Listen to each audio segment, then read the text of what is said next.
এই সরকারের কাছ থেকে কোনো মানবিক মুখ প্রত্যাশা করা মূর্খামি। এত বড় অসহিষ্ণু, প্রতিহিংসা পরায়ণ, অযোগ্য সরকার এর আগে ভারতবর্ষের কোনো রাজ্য দেখেনি। এই সরকারের চোখের জল মোছানোর জন্য বা উত্তরবঙ্গের মানুষের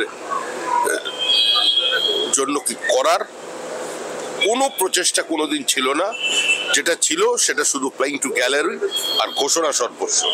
ভুটানের মানুষ এসে উত্তরবঙ্গের ডুয়ার্সের জঙ্গলের কাঠ কেটে নিয়ে যায়নি, ছোট ছোট নদীগুলোর বোল্ডার তুলে নিয়ে যায়নি, ইললিগাল স্যান্ড মাইনিং করেনি, ধ্বংস করেছে গোটা উত্তরবঙ্গকে।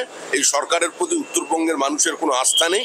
আমাদের জনপ্রতিনিধিরা, আমাদের কর্মীরা কাল সন্ধ্যা থেকে সক্রিয় আছেন, সেখানে যাচ্ছি।